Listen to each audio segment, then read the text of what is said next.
Vous êtes-vous déjà demandé si Dieu guide chacun de vos pas?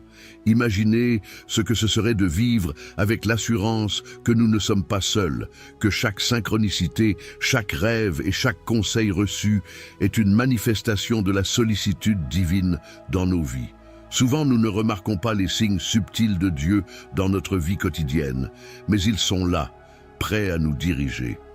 Dans cette vidéo, nous allons explorer les 7 signes clairs que Dieu nous guide quotidiennement. Préparez-vous à découvrir comment des sentiments profonds, des portes ouvertes et même les Écritures peuvent être des phares divins sur notre chemin. De plus, vous comprendrez qu'il ne s'agit pas de quelque chose de lointain ou de réservé à quelques-uns, mais d'une expérience accessible et transformatrice pour nous tous. Restez jusqu'à la fin et voyez comment ces signes peuvent changer votre vie aujourd'hui. La paix intérieure est une sensation indescriptible qui ne peut être pleinement comprise que lorsqu'elle est vécue.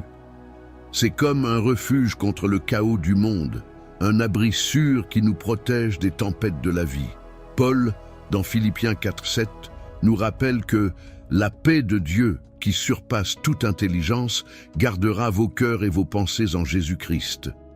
Ce genre de paix n'est pas quelque chose que le monde peut offrir, c'est un don divin qui provient de notre relation avec Dieu. Imaginez-vous face à un immense défi, mais au lieu de désespérer, vous ressentez un calme serein, sachant que Dieu est aux commandes. Cette paix transcende les circonstances.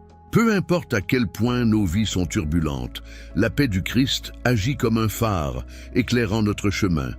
Jésus a dit « Je vous laisse la paix, je vous donne ma paix. Ce que le monde ne vous donne pas, je ne vous le donne pas. » Jean 14:27. Dans Ésaïe 26:3, nous trouvons « Tu garderas dans une paix parfaite celui dont le dessein est constant, parce qu'il a confiance en toi. » Cette promesse est un point d'ancrage solide au milieu des tempêtes. Pour cultiver cette paix, consacrez quotidiennement du temps à la prière et à la méditation des Écritures. Les moments de silence et de réflexion peuvent renforcer notre lien avec Dieu et nous rappeler sa présence constante. Vivre en paix, c'est aussi lâcher prise sur les soucis et les angoisses. Cela peut sembler impossible, mais c'est là qu'intervient la confiance totale en Dieu. Philippiens 4:6 nous conseille de ne nous inquiéter de rien, mais en tout, par la prière et la supplication, avec action de grâce, présentons nos demandes à Dieu. Matthieu 6:34 nous rappelle « Ne vous inquiétez donc pas de demain, car demain apportera vos soucis. La journée est suffisante pour son propre mal. » Un exercice pratique consiste à commencer et à terminer la journée en rendant grâce pour 3 choses, en reconnaissant les petites bénédictions qui passent souvent inaperçues. La paix intérieure est un signe clair que nous suivons la direction divine. Même au milieu des tribulations, ressentir cette sérénité est une indication que nous sommes alignés avec la volonté de Dieu. C'est comme une boussole interne qui nous guide, montrant que malgré l'adversité, nous sommes sur le bon chemin. Colossiens 3:15 nous exhorte « Et que la paix de Christ, à laquelle vous avez aussi été appelés en un seul corps, règne dans vos cœurs. Et soyez reconnaissants. » Cette paix nous prépare à reconnaître et à répondre aux synchronicités et aux coïncidences que Dieu place dans nos vies, nous ouvrant un chemin pour mieux comprendre sa direction divine. Les synchronicités sont comme de petits signes que Dieu met sur notre chemin pour nous rappeler sa présence et sa direction. Ces événements, qui semblent être des coïncidences, sont en fait divinement orchestrés. En Esther 4:14, Mardoché suggère qu'Esther est devenue reine pour un temps comme celui-ci. Il est fascinant de voir comment, souvent, des événements apparemment sans lien s'alignent parfaitement pour atteindre un objectif plus grand. Pensez au moment où vous avez rencontré quelqu'un de manière inattendue et que cette personne vous a apporté une réponse ou une solution dont vous aviez besoin. C'est plus qu'une coïncidence, c'est une synchronicité divine. La Bible regorge d'exemples où Dieu utilise les synchronicités pour guider son peuple.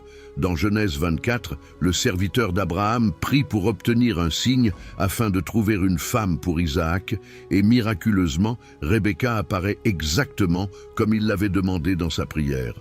Cela démontre que Dieu entend nos prières et organise des événements pour nous guider. Un autre passage est Actes 8, 26, 40, où Philippe rencontre l'eunuque éthiopien juste au moment où il lisait Isaïe, prêt à recevoir le message du Christ. Ces histoires montrent que Dieu utilise les synchronicités pour nous guider dans ses voies. Ces moments de synchronicité se retrouvent aussi dans notre quotidien. Parfois, une porte se ferme de manière inattendue, pour qu'une plus grande opportunité s'ouvre peu de temps après. Romains 8, 28 nous assure que toutes choses concourent au bien de ceux qui aiment Dieu, de ceux qui sont appelés selon son dessein. Cela signifie que même les événements qui semblent être des revers peuvent en fait être des ajustements divins sur notre chemin. Prêter attention à ces signes peut nous aider à percevoir la main de Dieu dans chaque détail de notre vie. Reconnaître les synchronicités exige une sensibilité spirituelle et une volonté de voir au-delà des apparences. Proverbe 3, 6 nous conseille « Reconnais-le dans toutes tes voies et il aplanira tes sentiers ». Cette ouverture à voir Dieu à l'œuvre à travers les coïncidences nous rapproche de sa volonté et nous donne la confiance que nous ne sommes pas seuls. Lorsque nous commençons à remarquer ces synchronicités, notre foi est renforcée et nous ressentons un lien plus profond avec le plan divin pour nos vies. Cette compréhension prépare le terrain pour que nous recevions des directives à travers des rêves et des visions. Dieu communique souvent avec nous de manière mystérieuse et puissante, et l'une de ces façons est par le biais de rêves et de visions. Dans la Bible, nous trouvons d'innombrables exemples de la façon dont le Seigneur utilise ses moyens pour transmettre ses messages. Joseph, dans Genèse 37, 5, 10, a reçu des rêves qui ont révélé son avenir et le but que Dieu avait pour sa vie. Ces rêves l'ont non seulement préparé à ce qui allait arriver, mais l'ont également renforcé dans les moments difficiles. Ainsi, Dieu continue d'utiliser des rêves et des visions pour nous guider et nous instruire. Dans Joël 2, 28, le prophète déclare « Et il arrivera après coup que je répandrai mon esprit sur toute chair. Vos fils et vos filles prophétiseront, vos vieillards auront des songes, vos jeunes gens auront des visions. » Cette promesse est réitérée dans Actes 2, 17, montrant que la direction divine à travers les rêves et les visions fait partie intégrante du plan de Dieu pour son peuple.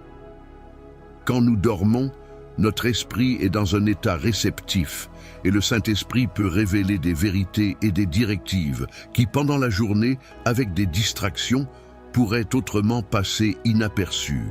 Ces révélations de rêves ne sont pas seulement pour les personnages bibliques, mais aussi pour nous, aujourd'hui. Par exemple, vous pouvez avoir un rêve qui vous donne la clarté sur une décision importante ou une vision qui confirme quelque chose que vous avez ressenti dans votre cœur.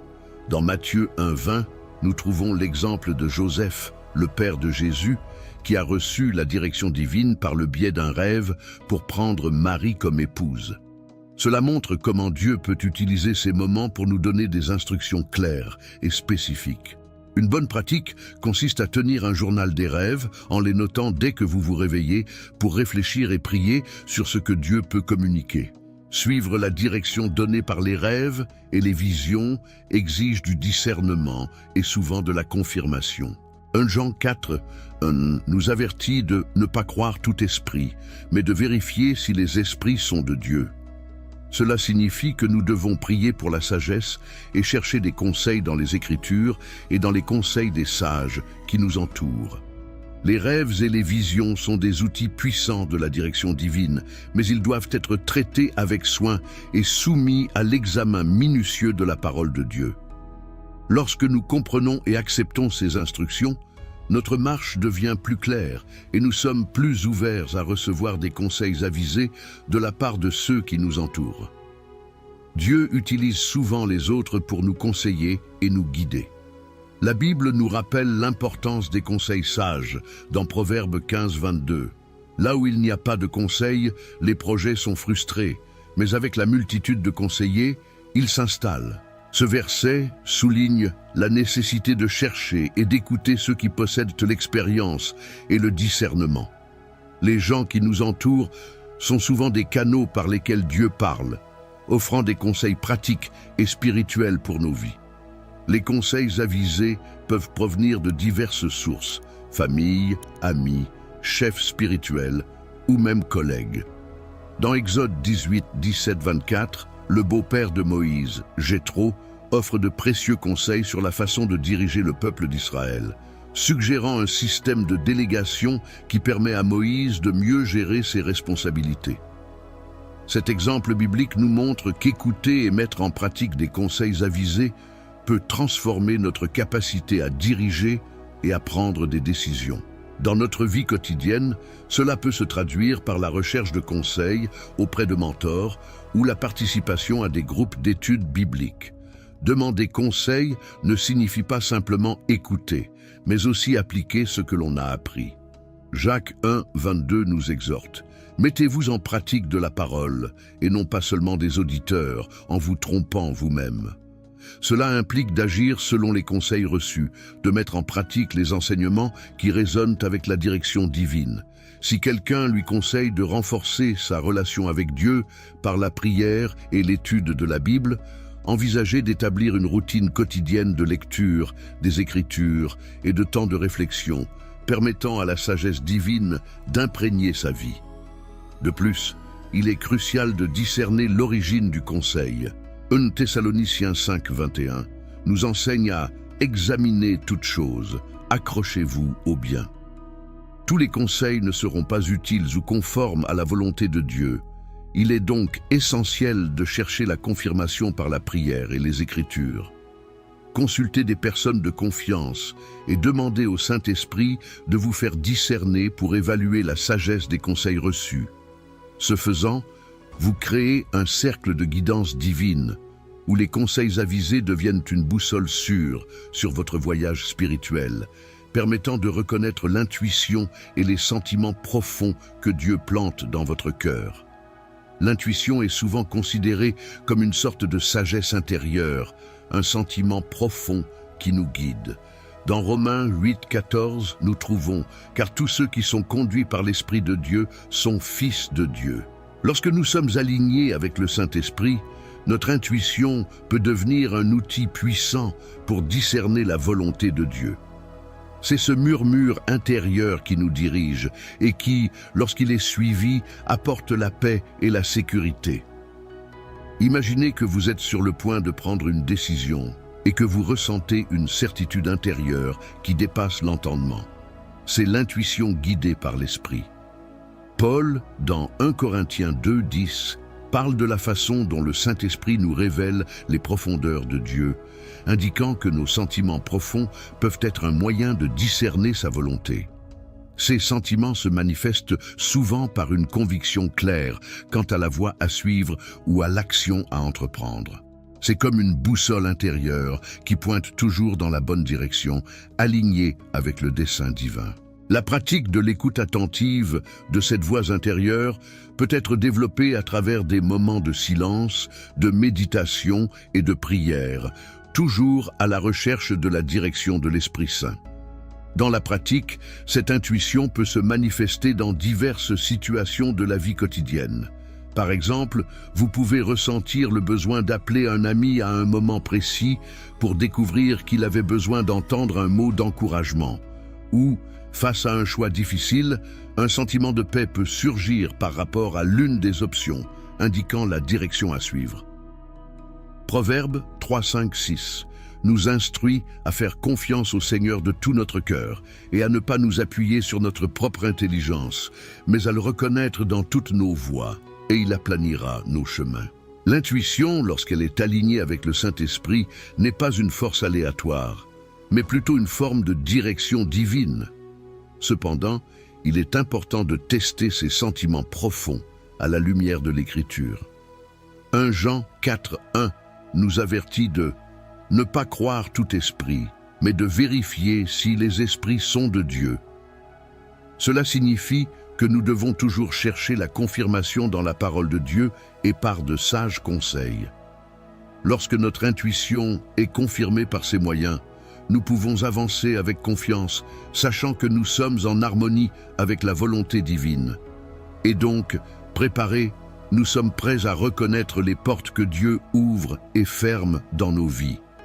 Les portes que Dieu ouvre et ferme dans nos vies sont des signes clairs de sa direction. Dans Apocalypse 3:7, Jésus est décrit comme celui qui ouvre et personne ne ferme, et ferme et personne n'ouvre. Ces portes représentent des opportunités et des directions que Dieu place sur notre chemin. Lorsqu'une porte se ferme, cela peut être un signe que Dieu nous protège de quelque chose ou nous dirige vers quelque chose de meilleur. Il est essentiel de croire qu'il sait ce qui est le mieux pour nous, même si nous ne comprenons pas vraiment pourquoi à ce moment-là. Un exemple biblique clair est celui de Paul et de ses compagnons dans Actes 16, 6, 7. Ils ont été empêchés par le Saint-Esprit de prêcher la parole en Asie et ont ensuite eu une vision qui les a dirigés vers la Macédoine. Cet événement montre comment Dieu utilise des portes fermées pour réorienter nos pas. Parfois, nous pouvons ressentir de la frustration lorsqu'une opportunité souhaitée ne se matérialise pas. Mais au lieu de cela, nous devrions la voir comme une occasion de réévaluer et de chercher des conseils divins. Souvent, une porte fermée précède une ouverture encore plus grande et plus importante. Les portes ouvertes sont tout aussi importantes. Lorsque Dieu ouvre une porte, il nous donne aussi les ressources et la capacité de la franchir. En 1 Corinthiens 16, 9, Paul mentionne qu'une porte grande et efficace lui a été ouverte, bien qu'il y ait eu beaucoup d'adversaires. Cela nous enseigne qu'une porte ouverte par Dieu ne signifie pas toujours l'absence de défis, mais plutôt la présence d'opportunités qui valent la peine d'être affrontées. Pour identifier ces portes, il est essentiel d'être conscient des signes et de ressentir la paix dans notre cœur, une indication que nous sommes alignés avec la volonté de Dieu. Pour appliquer ce concept dans la vie de tous les jours, maintenez une posture de prière constante, demandant à Dieu de révéler et d'ouvrir les bonnes portes, tout en fermant celles qui ne sont pas sa volonté. Le psaume 37, 23 nous rappelle que les pas de l'homme de bien sont affermissés par le Seigneur et il prend plaisir à sa voie. Si vous faites confiance à Dieu pour guider vos pas, vous verrez des portes ouvertes que vous ne pensiez même pas possibles et des portes fermées qui vous épargneront des chemins nuisibles. Cette pratique de l'abandon et de la confiance totale en Dieu nous prépare à recevoir sa direction continue à travers les Écritures et les signes clairs qu'il nous donne. La parole de Dieu est notre principale source de direction divine. Le psaume 119, 105 déclare « Ta parole est une lampe à mes pieds et une lumière sur mon sentier. » La Bible n'est pas seulement un livre ancien, mais un guide vivant et actif qui nous guide à travers les défis et les décisions quotidiennes. Lorsque nous cherchons à être guidés, nous devons toujours commencer par les Écritures. Ils contiennent la sagesse éternelle de Dieu, capable d'éclairer nos pas et de nous guider à travers toutes les situations de la vie. Dans 2 Timothée 3, 16, 17, Paul nous rappelle que toute l'Écriture est inspirée de Dieu et utile pour enseigner, réprimander, corriger et instruire dans la justice, afin que l'homme de Dieu soit pleinement équipé pour toute bonne œuvre. Cela signifie que la Bible est suffisante pour nous équiper dans tous les domaines de la vie. Face à des décisions difficiles, méditer sur la parole de Dieu peut apporter clarté et paix. Par exemple, si vous devez faire face à une décision de carrière, l'étude de passage sur la sagesse et le discernement peut vous fournir les conseils nécessaires. De plus, la Bible est riche en exemples de la façon dont Dieu a guidé son peuple à travers les Écritures. Dans Josué 1, 8, Dieu instruit Josué de méditer le livre de la loi jour et nuit, afin que tu aies soin de faire selon tout ce qui y est écrit. Alors tu prospéreras à ta manière et tu réussiras. Ce principe s'applique encore aujourd'hui.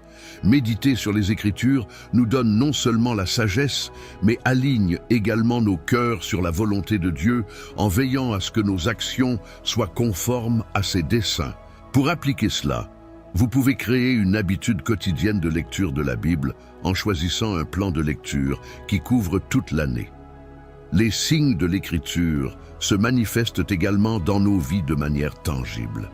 Par exemple, un verset peut revenir à plusieurs reprises dans différents contextes, confirmant une direction ou une décision que vous devez prendre. Dans Jean 14, 26, Jésus promet que le Saint-Esprit nous enseignera toutes choses et nous rappellera tout ce qu'il a dit. Cela inclut de se rappeler des passages spécifiques de la Bible à un moment où nous en avons le plus besoin. Ainsi, garder un cœur et un esprit ouverts aux Écritures est crucial pour discerner la direction divine. Avec cela, nous terminons un voyage de signes divins où chacun est une étape dans le chemin de la foi et de l'obéissance à Dieu.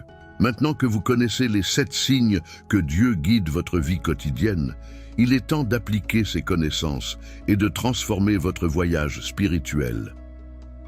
Êtes-vous conscient des synchronicités et des coïncidences que Dieu met sur votre chemin? Cherchez-vous des conseils sages et vous laissez-vous guider par le Saint-Esprit. Pensez aux portes que Dieu a ouvertes et fermées pour vous. Comment pouvez-vous utiliser ces expériences pour grandir dans votre foi? Quel changement êtes-vous prêt à faire pour aligner votre vie sur la volonté divine? Partagez dans les commentaires vos expériences et vos difficultés et comment vous avez perçu la direction de Dieu. N'oubliez pas de vous abonner à notre chaîne et d'activer les notifications pour continuer à en apprendre davantage sur les signes divins et renforcer votre marche spirituelle. Grandissons ensemble dans la foi et vivons une vie guidée par la paix, l'intuition et la parole de Dieu. Et si on commençait maintenant?